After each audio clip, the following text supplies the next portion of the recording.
So today we're going to look at some more problems that involve credit. We started talking about credit card use just in the previous lesson, and so in this lesson here we're going to look a little more deeper at it. A line of credit is a pre-approved loan that offers immediate access to funds up to a predefined limit with a minimum monthly payment based on the accumulated interest. A secure line of credit has a lower interest rate because it is guaranteed against the client's assets, usually property. So you usually get these line of credits through your bank, and an unsecured line of credit will have a higher interest rate, but it's kind of like a revolving loan. You usually get checks for it, and so you can go and buy something with a check. It gets put on your line of credit, and you would make minimum payments on it. The minimum monthly payment is usually the amount of the interest, and so you can pay more than that if you would like. Highly recommended. And then a secure line of credit. You can often get these on your homes. So if your home is worth a certain amount and you don't have that amount in mortgage, you can usually get the difference in a secure line of credit in which your interest rates will be lower. The Bank of Canada prime rate is a value set by Canada's central bank, which other financial institutions use to set their interest rates. So you'll often hear in the news that the Bank of Canada is going to increase or decrease their prime rate. A lot of your line of credits that you will get through the bank or loans will be prime plus a certain percentage. So whatever the Bank of Canada's prime rate is, they're going to charge you that plus an additional 1.5%, 3%, etc. Forms of credit that can be used to make purchases or acquire cash include the bank loans, lines of credit, credit cards, payday loans, and dealership or in-store financing. Payday loans are not something that is usually recommended, as those usually end up costing the consumer a lot of money. There are many factors that determine the best credit option, such as the interest charged, the total payment, the amount of each payment, and the length of time it takes to pay off the loan. All of these factors must be considered carefully before making a decision. So there are lots of different ways that you can make a purchase using credit, depending upon what it is, depending upon your credit rating, how much do you still owe, what is your debt, then some of these will be better options for you. A line of credit has a lower interest rate than most loans and credit cards. Because of this, a line of credit can be useful for consolidating debt. As with a credit card, a line of credit allows for flexibility in how the loan is paid back, as long as the minimum payment is made. The minimum payment is often based on the accumulated interest each month. So whereas in a loan, you typically have a set payment that needs to be paid every month, with lines of credit and credit cards, as long as you are paying the minimum, you can have some flexibility in how much you are going to pay. Credit that is offered in conjunction with a special offer or promotion must be considered very carefully. There may be conditions for how the loan is paid back, which may result in unexpected costs or penalties. So basically, good rule of thumb is to read the fine print and know what your total cost is going to be. It might sound wonderful at the start, but there might be hidden fees throughout. Payday loans must also be considered carefully, since the fee for borrowing is often high. An amortization table is particularly useful when you need to know interim values. So if you want to know what the value is going to be after 3 years, and it's a 20-year loan that you are dealing with, an amortization table is often helpful in figuring this out.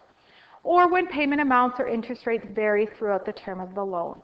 This is just like a spreadsheet. We talked about it early in a previous lesson, and it will give you each value, the principal that you are paying that month, the interest that's being paid, and what your balance is that's left. So Nikki wants to be debt-free in 5 years. She has 2 credit cards on which she makes monthly payments. Card A has a balance of $2,436.98 and an interest rate of 18.5% compounded daily. Card B has a balance of $3,043.26 and an interest rate of 19% compounded daily. Nikki has qualified for a line of credit at her bank with an interest rate of 9.6% compounded monthly and a credit limit of $6,000. She plans to pay off both credit card balances by borrowing the money from her line of credit. How much interest will she save? So in order to do this, we need to find the interest on all three options. So first of all, if she was to consolidate and put everything into the line of credit, what amount would she pay? How long would it take her? How much interest would she end up paying? She wants to be debt-free in 5 years, and she's going to make monthly payments.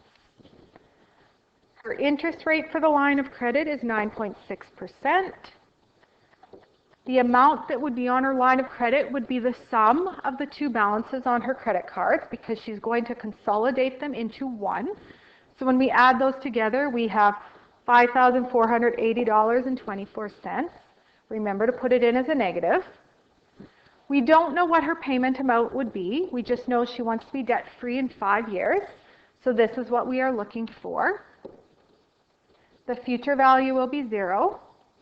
She's going to make 12 payments per year, and the line of credit is compounded monthly. So we can use our calculator now to find her payment. Her monthly payment would be $115.36. So now to find out her interest. She's going to make monthly payments of this amount for 5 years, 12 months in a year. So her total payments are going to be $6,921.60. That's how much she is going to end up paying until she is free from debt. So to find her interest, she started with $5,480.24. So she will end up paying $1,441.36 in interest if she consolidates to her line of credit. So now let's go back and compare these. So now if we look at card A, and we want to find out how much interest she will end up paying there. She wants to be debt-free in 5 years. She's going to make monthly payments. Her interest rate is 18.5%. The amount she has on card A is $2,436.98. We have to find out what her monthly payment would need to be paid off in 5 years. So her future value will be 0. She's going to make 12 payments per year, and the credit card is compounded daily.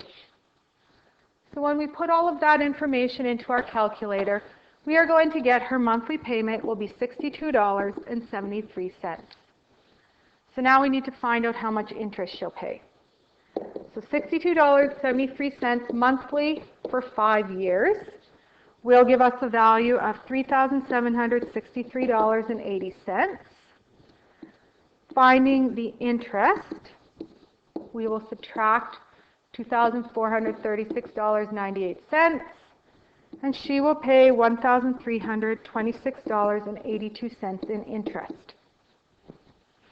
So if you look at that, just on her one credit card, she's almost going to pay the same amount of interest as she would if she consolidated both of her cards together.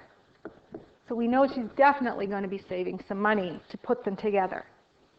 So card B, if we want to be paid off in 5 years making monthly payments at an interest rate of 19%, there is still $3,043.26 on the card. We need to find out what her monthly payments will need to be. Future value is going to be 0. She's going to make 12 payments per year. And the compound frequency on this credit card is daily, so 365. Use your calculator, and you will find your monthly payment is $79.19. So she's going to make monthly payments for 5 years. She will end up paying $4,751.40. subtract what she originally had as a balance, and her interest on this credit card over 5 years would be $1,708.14. If we add these two interest values together, her card A and card B, her interest will be $3,034.96. So it said, how much is she going to save? Well, she's going to pay $3,034.96 if she leaves her balances on her credit card. But if she consolidates them, she will only pay $1,441 in interest. She is going to save $1,593.60 if she consolidates her two credit cards into that line of credit. So as you can see, if your credit, by the use of credit cards, gets a little out of hand, and you can go in and you can qualify for a line of credit, oftentimes it will save you money. You can do the calculations to figure out exactly if it's going to save you money or not, but oftentimes the line of credit will. And so it is a good option. The key then is while you're paying off your line of credit to avoid using your credit card again.